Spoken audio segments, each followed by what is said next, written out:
مجھے بتائیں ذرا کہ کیا سچویشن ہے، کیا کچھ اب تازہ ترین اپڈیٹ ہے اس معاملے میں، کچھ پتہ چل پایا؟ جی وعلیکم السلام۔ دیکھیں ابھی جو بات آپ نے کی کہ ستمبر 2024 میں انہوں نے انسٹاگرام پہ پوسٹ کی تھی، بالکل یہی بات جب ہم کل ان کے فلائٹ پہ پہنچے ہیں تو وہاں ایک پڑوسی سے ملاقات ہوئی اور انہوں نے بتایا کہ یہ ستمبر میں ہی ان کو اس اپارٹمنٹ میں دکھائی دی تھی اور اس کے بعد ان کو نہیں نظر آئی۔ اچھا پوچھا یہ بھی گیا ان سے کہ مطلب اتنا ٹائم گزر گیا اور آپ نے جب آپ کی بات چیت تھی یا آپ کی ملاقات تھی، ان سے رابطہ تھا، تو اتنے دنوں تک آپ نے ان سے رابطہ کرنے کی کوشش نہیں کی یا کوئی بات نہیں ہوئی۔ تو انہوں نے یہ کہا کہ میں فرسٹ فلور پہ رہتا ہوں اور قاسم جو ہے وہ فورتھ فلور پہ رہائش پذیر ہیں، تو اکثر آنے جانے پہ ان سے ملاقات راستے میں ہوتی تھی تو بات چیت ہو جاتی تھی، لیکن ستمبر تک انہوں نے کہا نہیں دیکھا کیونکہ وہ اکثر اور بیشتر جو ہے وہ شوٹ کے سلسلے میں باہر بھی ہوتی تھی، تو اس لیے دو دو تین تین مہینے کے لیے وہ یہاں پر نہیں آتی تھی۔ تو یہ وجہ رہی ہے۔ پھر جب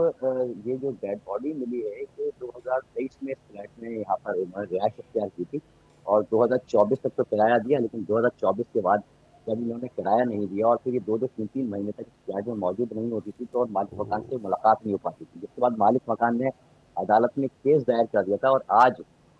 گزشتہ روز جب شام جو ہے وہ بیلس پولیس کے ہمراہ جو فلیٹ ہے وہ خالی کرانے کے لیے وہاں پہنچا ہے، تو فلیٹ دونوں دو دروازے ہیں فلیٹ کے انٹرنس کے خرم، اور تھوڑے تھوڑے فاصلے پہ یہ اپارٹمنٹ ہے۔ کیا اس پہلو سے بھی اس کو دیکھا جا رہا ہے؟ ایک تو ذرا یہ بھی بتائیے گا کہ فیز 6 میں کہاں پر کون سا خیابان ہے جہاں پر رہتے ہیں؟ بیکاز آپ جانتے ہوں گے کہ بہت سارے ایسے چھوٹے چھوٹے فلیٹس بھی ہیں جہاں پر آس پاس اور کوئی فلیٹ نہیں یہ بڑا ہوتا فلیٹ اور بھی نہیں تھا پلاٹ کوئی۔ بن رہے ہوتے ہیں تو وہاں پر آنا جانا ہوتا نہیں ہے، ایک فلور پر ایک ہی فلیٹ ہوتا ہے، ایسے بھی ہوتے ہیں، تو ایک وہ سمجھنا چاہ رہے ہیں، اس لیے یہ بتا دیجیے گا۔ دوسری چیز میرے ذہن میں یہ آ رہی تھی کہ یہاں تو مالک مکان دروازہ کھولتا ہے، سامان اٹھا کے باہر کرتا ہے، لیگل نوٹس والا کراچی میں سینیریو بہت ریئر ہوتا ہے۔ دیکھیں یہ فلیٹ اکثر موجود نہیں ہوتی تھی، تو جو مالک مکان ہے جو فلیٹ کے مالک کے اونر ہیں ان سے ان کی ملاقات ہی نہیں ہو پا رہی تھی۔ ایک تو یہ پوائنٹ ہے، دوسرا یہ کہ یہ ڈیفینس فیز 6 ہے اور یہ اتحاد کمرشل لین نمبر 5 ہے۔ یہاں یہ ایک پلاٹ پہ واقع ایک عمارت ہے جو کہ 4 منزلہ عمارت ہے، اس کے فورتھ فلور پہ یہ رہائش پذیر تھی،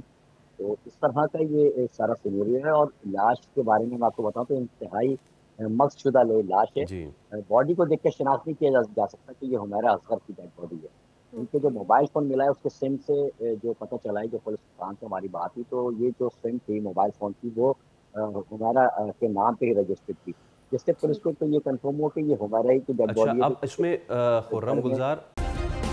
سبسکرائب کریں اور بیل دبائیں تاکہ کوئی خبر رہ نہ جائے۔